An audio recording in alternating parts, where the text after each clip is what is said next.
Assalamualaikum warahmatullahi wabarakatuh. Halo semuanya, kembali lagi di channel Malam Misteri. Untuk cerita kali ini, ada sebuah kisah yang sangat menarik sekali.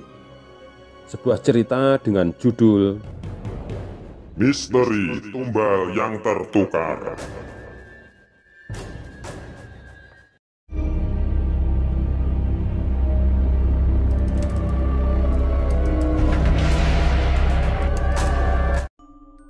Siang itu terlihat Vina pulang ke rumahnya dengan wajah muram.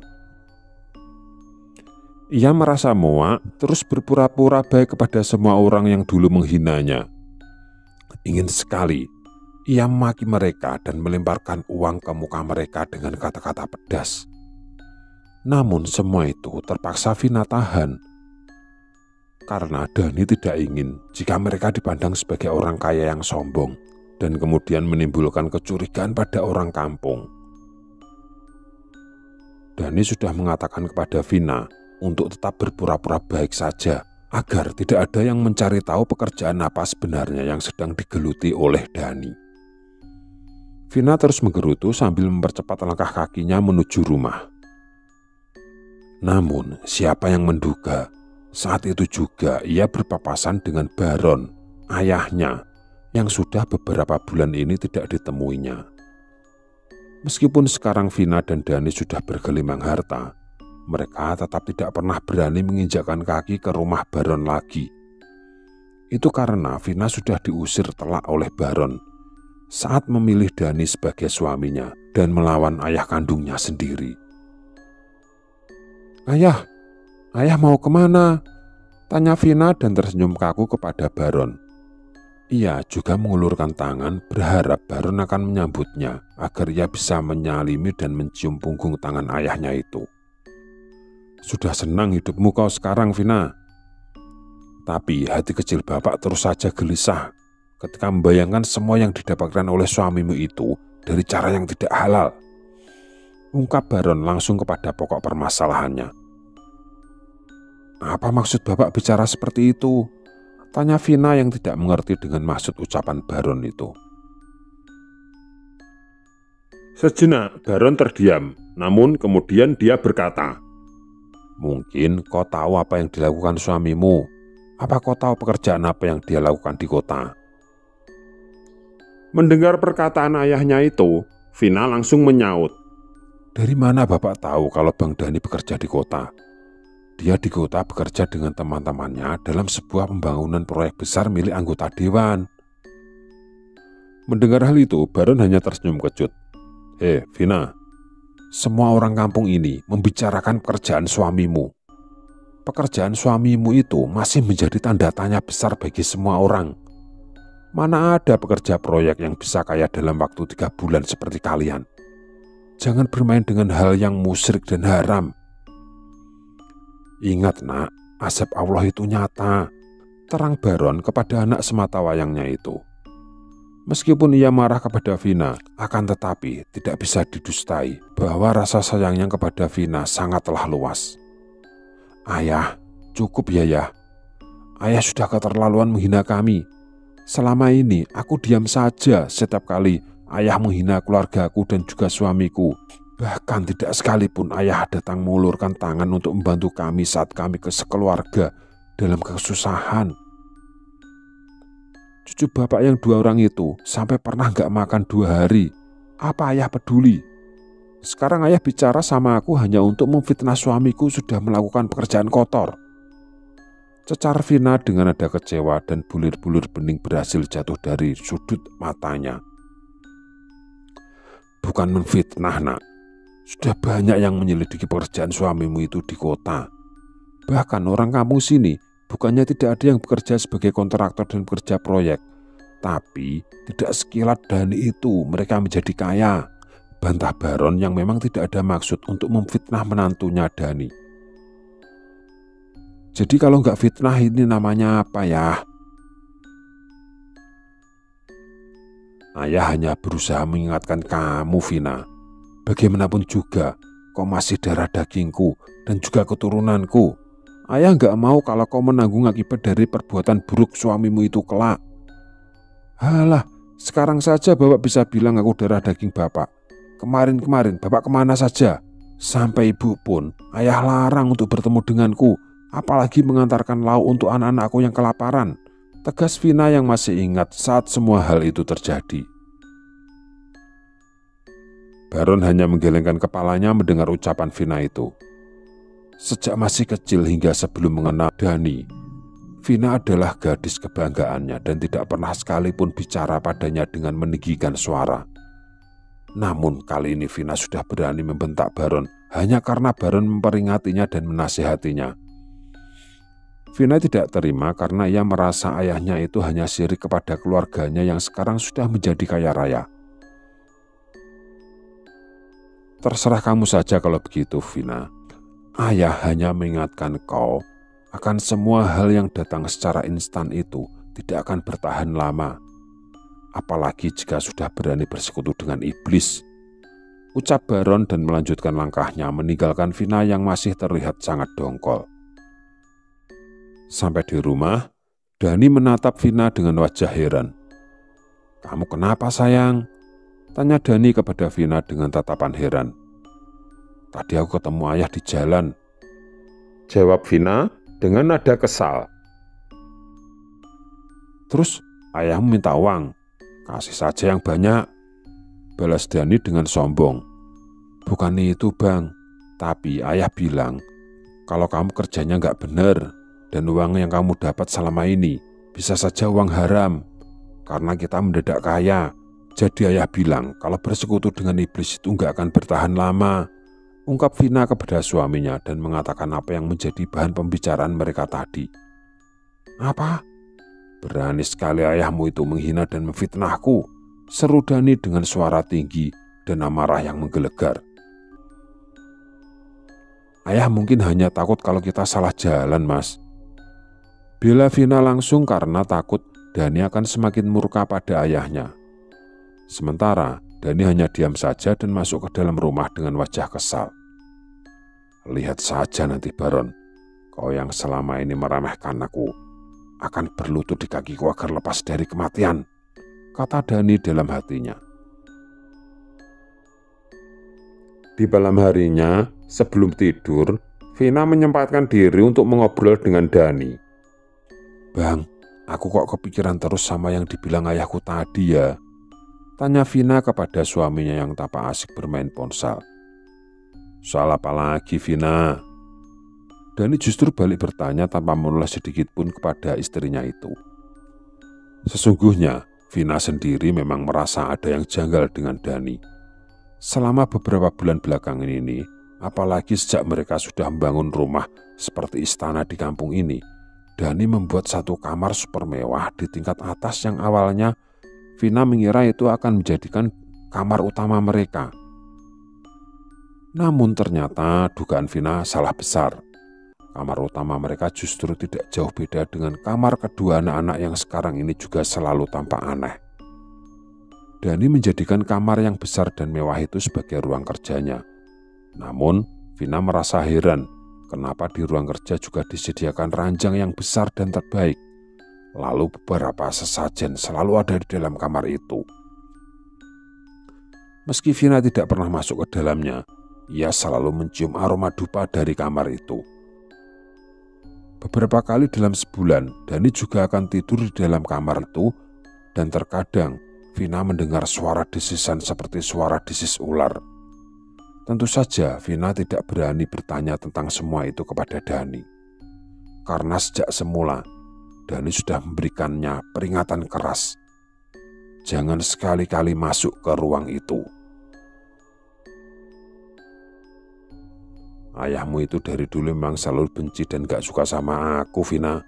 Wajar saja dia merasa seperti itu karena sebenarnya sekarang dia iri dan gak nyangka aku menantu yang selalu direndahkannya ini sudah menjadi orang kaya dan terpandang, ungkap Dani menjelaskan kepada Vina dengan angkuh.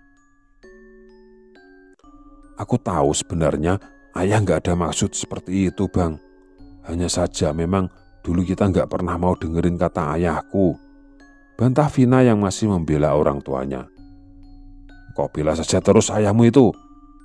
orang nomor satu yang akan turut membantu warga susah di kampung ini. Tapi tutup mata dengan anak dan cucunya sendiri yang kelaparan. Jangan seperti itu bicaranya, Bang. Bagaimanapun juga, dia adalah orang tuaku. Dia pasti tahu yang terbaik untukku dan juga berusaha melakukan yang terbaik untukku, Bang, kata Vina yang terus membela orang tuanya. Dani segera bangkit dari duduknya. Ia meninggalkan Vina yang masih terdiam membisu mencerna semua ucapan yang baru saja dilontarkan Dani kepadanya. Ternyata semarah dan sebenci itu Dani kepada ayahnya dan sampai mendendam sangat berat.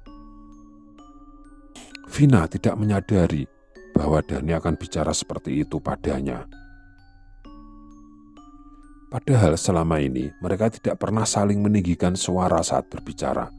Bahkan Dani adalah suami yang sangat lemah lembut dan tidak pernah membentak Vina sekalipun selama ini. Semua itu berubah semenjak mereka sudah menjadi orang yang kaya raya.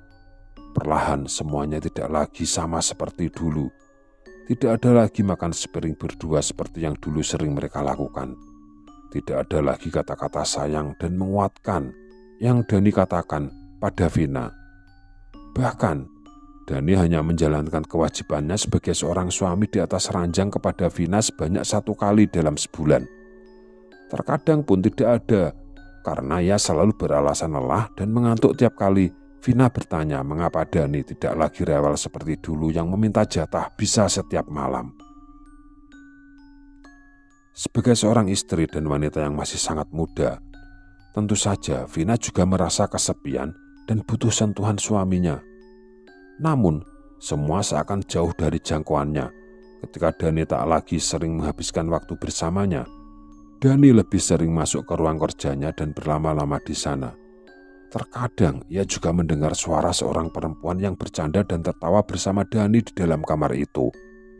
Namun, semua pikiran buruknya itu segera ia tepis, karena ia sadar bahwa tidak ada perempuan di dalam rumah ini kecuali dirinya. Sepeninggal Dani, Vina pun segera beranjak dari kursi itu dan masuk ke kamar anaknya. Lala dan Bayu terlihat sedang asik bermain dengan seekor tikus mainan. "Lala, Bayu, main apa, Nak?"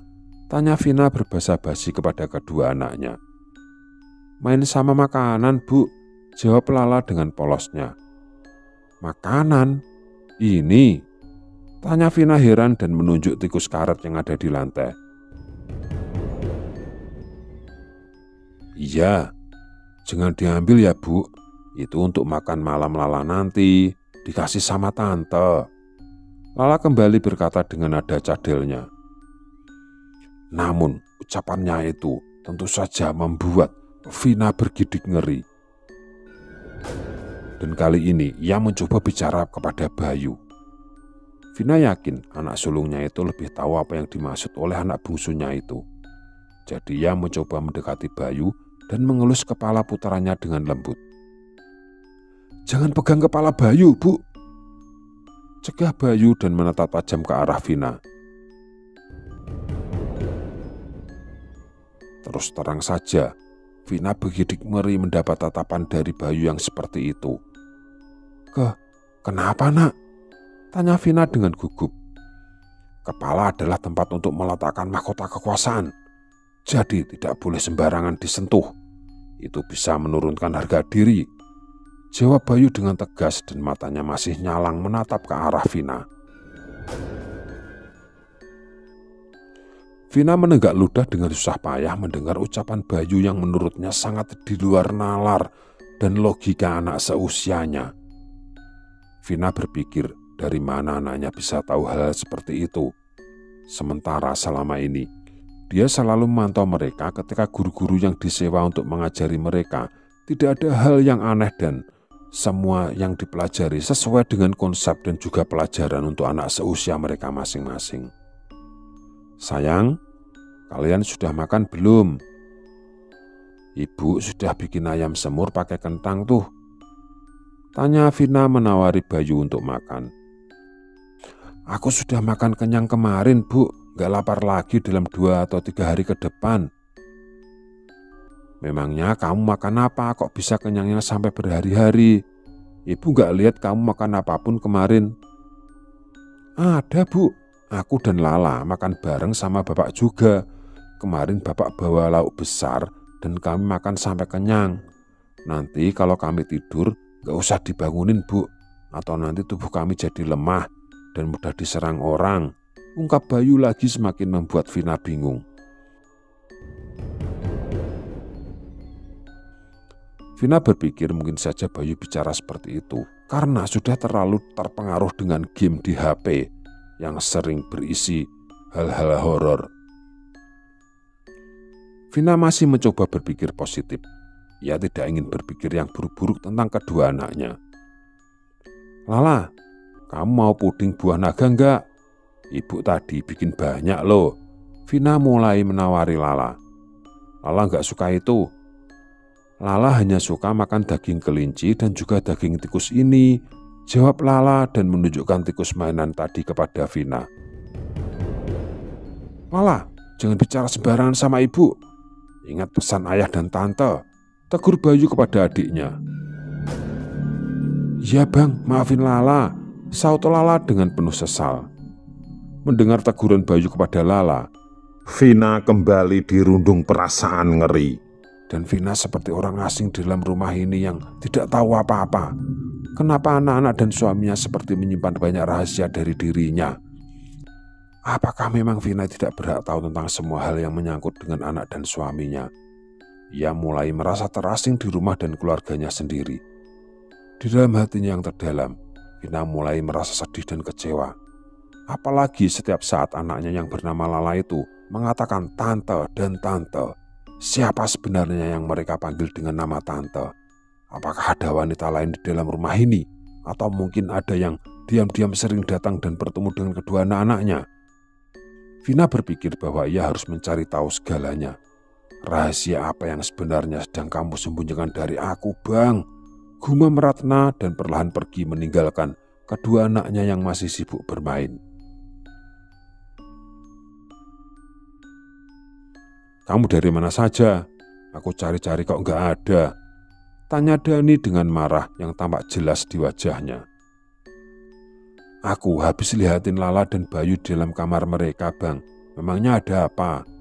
Jawab Vina ketus dan balik bertanya dengan cuek. Itu buah anggur sama buah delima mana? Kan aku suruh beli itu tadi, kata Dani dengan geram.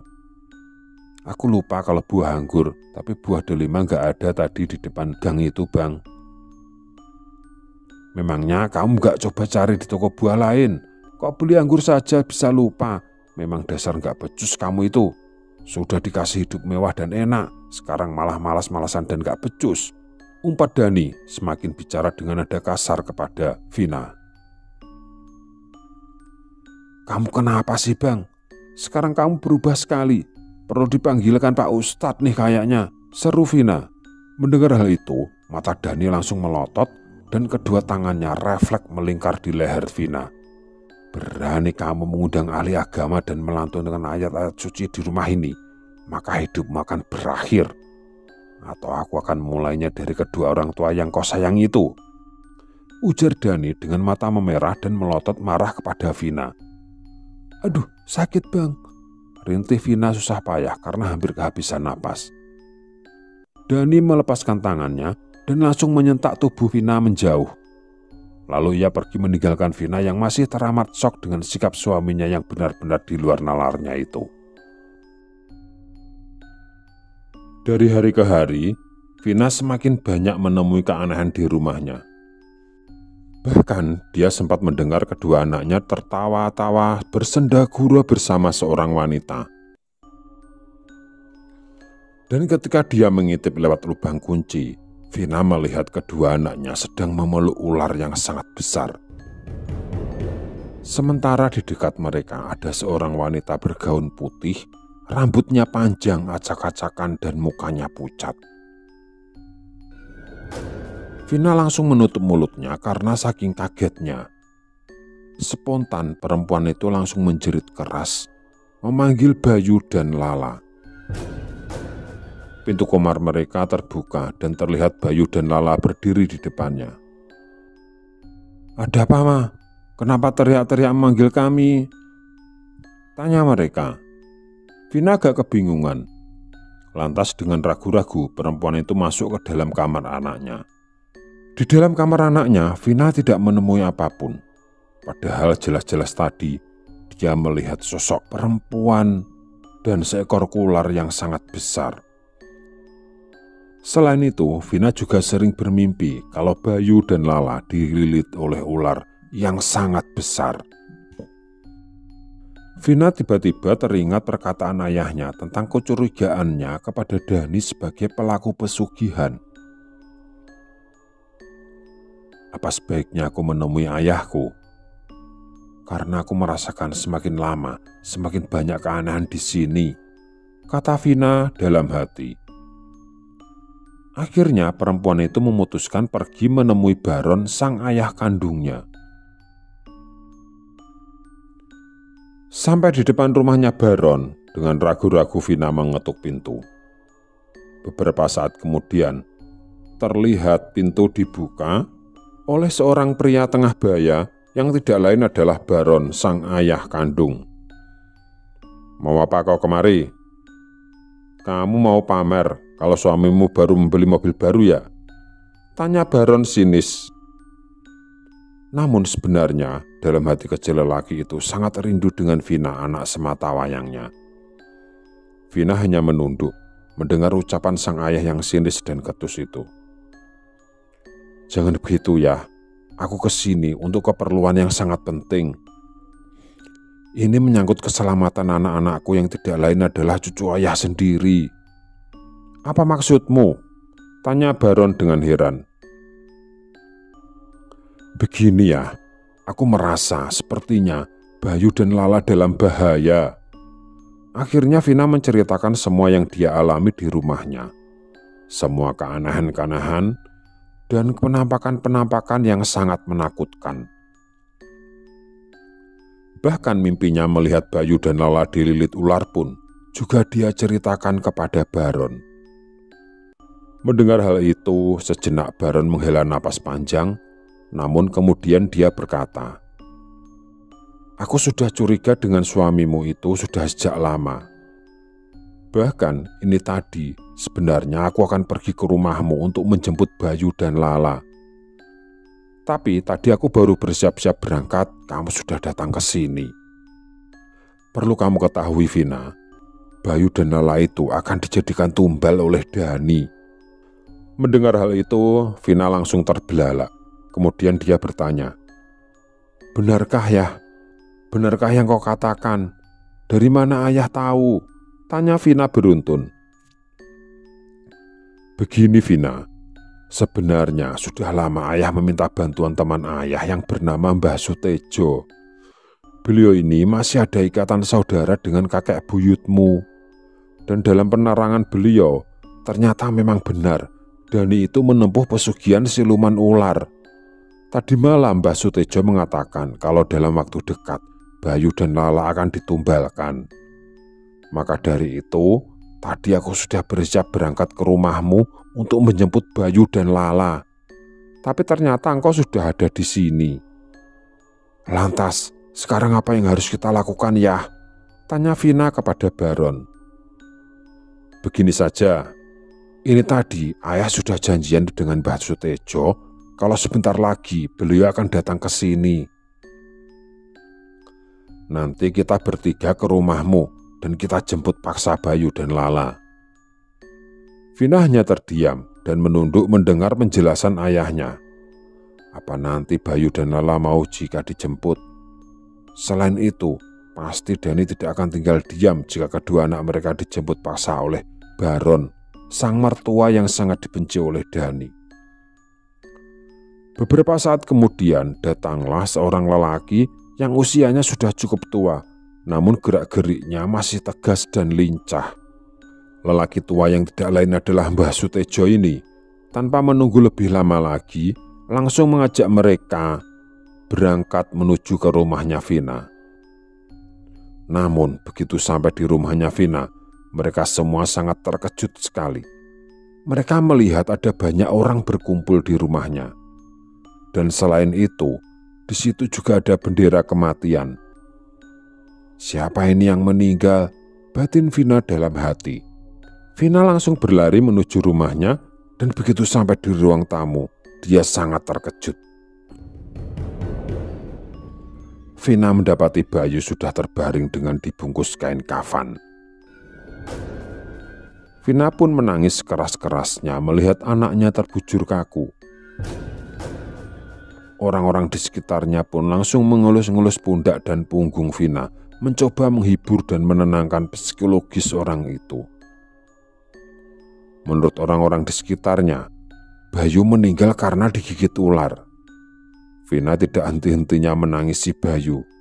Akhirnya Vina pun oleh orang-orang di sekitarnya dibawa ke tempat lain agar bisa ditenangkan jiwanya demi kelancaran prosesi penguburan Bayu. Jenazah Bayu pun akhirnya diberangkatkan menuju ke pemakaman. Setelah jenazah Bayu selesai dikuburkan, semua orang pun pulang. Namun, Mbah Sutejo mengajak Baron dan Vina agar tetap tinggal di kuburan. "Kita mau apa, Mbah, di sini?" tanya Baron agak keheranan. "Kita bongkar lagi makam cucumu ini. Aku tadi merasakan ada hal yang tidak beres." Akhirnya Baron dan Mbah Sutejo dibantu Vina kembali membongkar kuburan Bayu. Mereka gali kembali makam anak itu. Karena belum terlalu lama dikubur, mereka sama sekali tidak kesulitan menggali sebab tanahnya masih lunak dan tidak terlalu dalam. "Hei, apa yang kalian lakukan?" Tiba-tiba terdengar teriakan seorang lelaki yang tidak lain adalah Dani yang muncul dengan wajah yang sangat marah. Terlihat Dani langsung menatap tajam pada Mbah Sutejo. "Apa maksudmu mengganggu prosesi pemakaman ini?" kata Dani dengan sorot mata tajam. Dengan tenang Mbah Sutejo pun berkata, "Kamu tidak usah sok-sokan marah segala, anak muda. Aku sudah tahu semua yang kamu lakukan. Sekarang buka kain kafan anakmu itu kalau berani." Terlihat Dani seperti kebingungan mendengar kata-kata Mbah Sutejo. Baron pun perlahan-lahan mendekati kakek tua itu dan bertanya, "Memangnya kenapa, Mbah, dengan kain kafan cucu saya ini?" tanya Baron dengan berbisik-bisik. "Sebaiknya lekas buka kain kafan cucumu itu. Maka kau akan tahu apa yang sebenarnya terjadi." Mendengar kata-kata Mbah Sutejo, tanpa menunggu lebih lama lagi, Baron langsung membuka kain kafan cucunya tersebut. Begitu kain kafan terbuka, ternyata itu bukan jasadnya Bayu, melainkan sebatang pohon pisang. Melihat hal itu, Baron langsung mendatangi Dani dan mencengkeram kerah baju pemuda itu. "Dasar laki-laki biadab, apa yang kau lakukan dengan cucuku?" aku tidak tahu, kata Dani sambil mendorong tubuh Baron dan dia berlari sekencang-kencangnya meninggalkan tempat itu. "Ini bagaimana, Mbah Tejo? Apa maksud dari semua ini?" tanya Vina kepada lelaki tua itu. Mbah Sutejo tidak menjawab, namun dia langsung menyalakan dupa dan duduk bersila. Terlihat lelaki tua itu merapalkan mantra dan sepertinya sedang melakukan semedi dan penerawangan. Selesai dengan ritualnya, Mbah Sutejo mengambil nafas panjang. Terlihat Baron dan Vina hanya diam saja, tidak berani bertanya atau berkata apapun. Mereka memutuskan untuk menunggu apa yang akan dikatakan oleh lelaki tua tersebut. "Begini Vina, begini Baron. Setelah Mbah telusuri dan Mbah terawang, sebenarnya Bayu ini belum meninggal dunia." "Apa? Bagaimana, Mbah? Apa maksudnya ini, Mbah?" tanya Baron dan Vina bergantian. "Saat ini Bayu sedang ditawan di kerajaan siluman ular. Dia benar-benar akan ditawan selamanya jika Lala juga sudah ikut dengannya.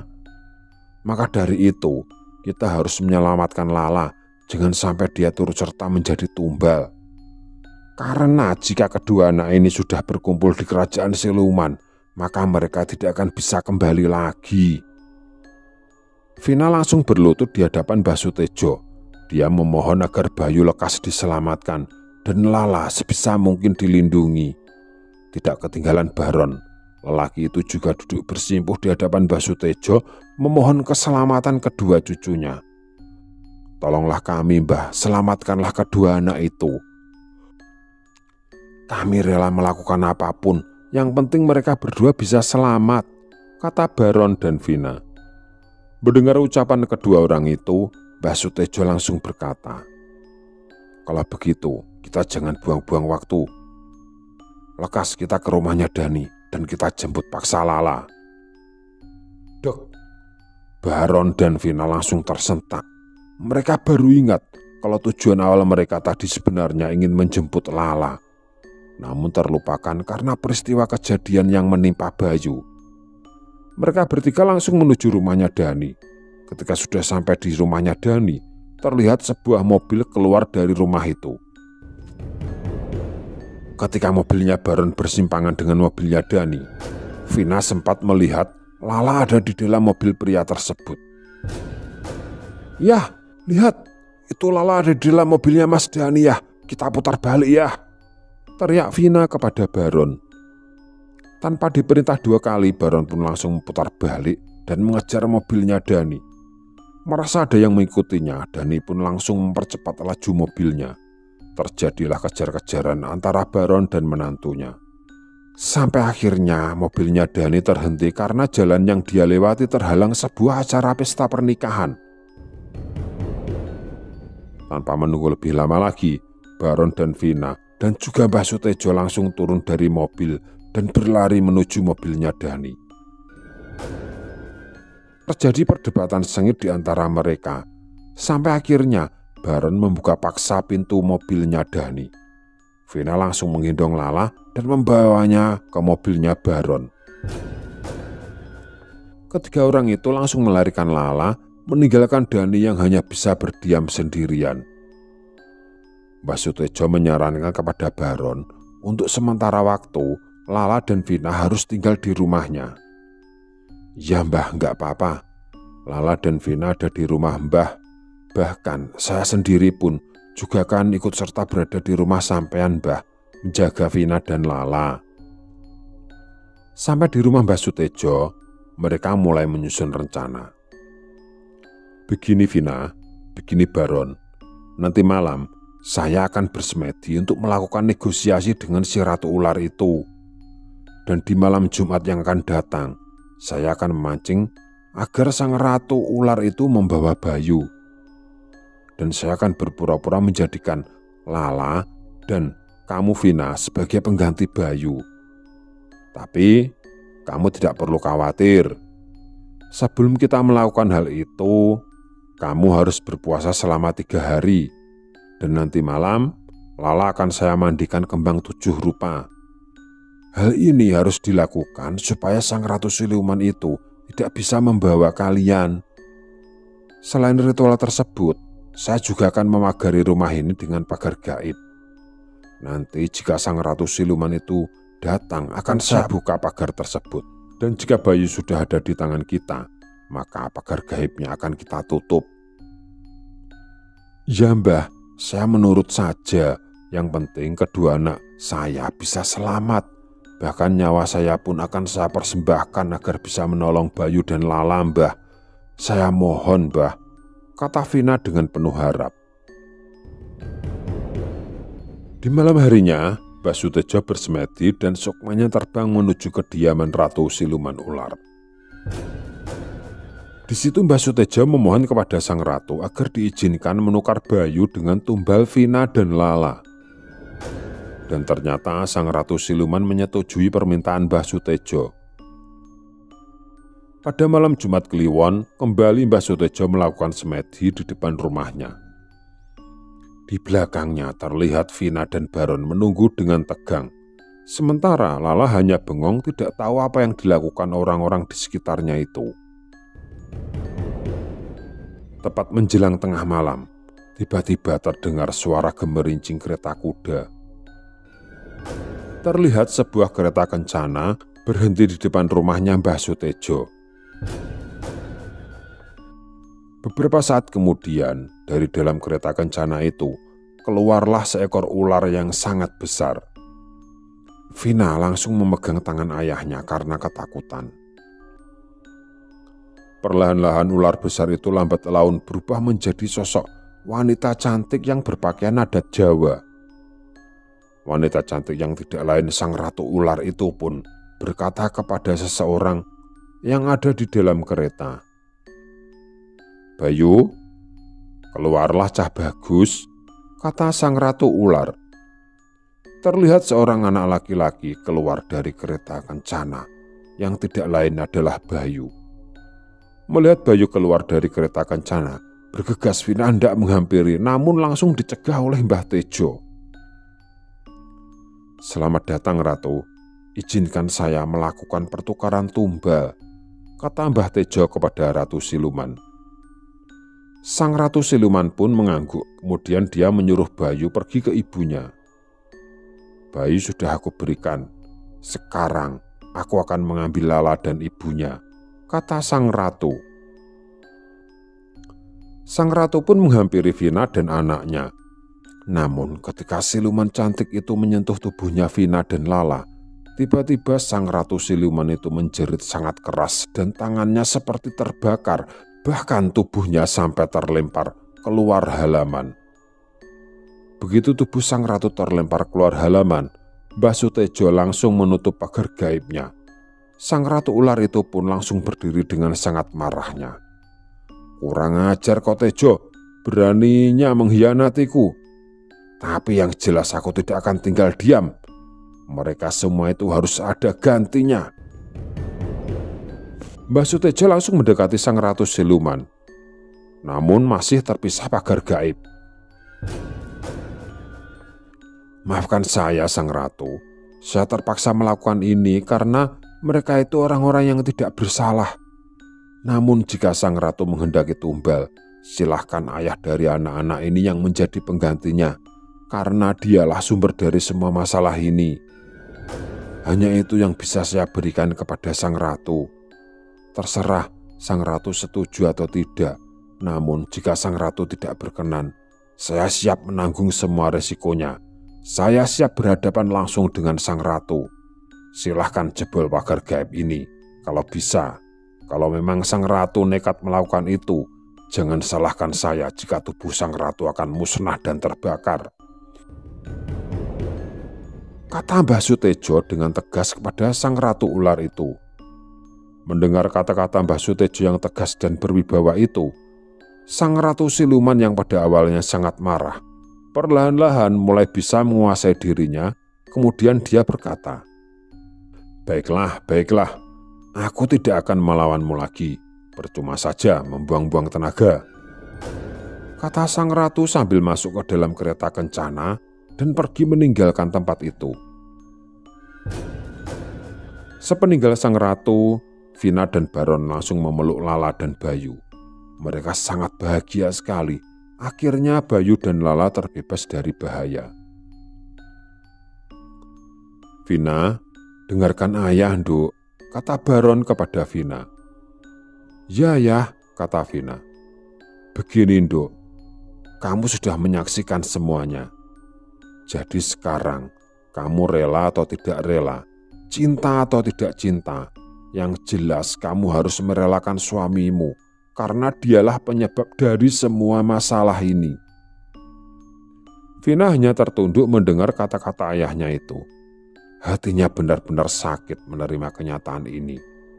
Karena dalam lubuk hatinya yang sangat dalam, Vina masih sangat mencintai Dani. Namun demi keselamatan Bayu dan Lala, mau tidak mau, Vina harus merelakan suaminya yang sudah terjebak dalam lembah hitam tersebut. Keesokan harinya, Baron, Vina dan kedua anaknya pulang ke rumahnya Baron. Namun ketika mereka melewati rumahnya Dani, mereka melihat banyak orang berkumpul di situ. Karena penasaran, mereka pun menghentikan mobilnya dan berjalan menuju kerumunan orang tersebut.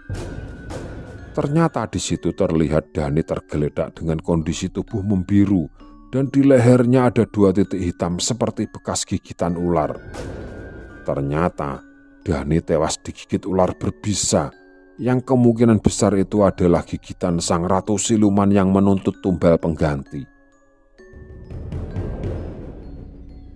Sebuah jalan pintas yang sangat keliru telah ditempuh Dani. Jalan pintas yang tega mengorbankan anak-anaknya. Sekian untuk kisah kali ini. Bagaimana menurut kalian tentang kisah ini? Tulis komentar kalian di kolom komentar. Dan semoga apa yang sudah saya sampaikan dalam kisah ini dapat dijadikan pembelajaran untuk kita semua. Jangan lupa komen, like, dan subscribe. Sekian dan terima kasih, semoga bermanfaat. Wassalamualaikum warahmatullahi wabarakatuh.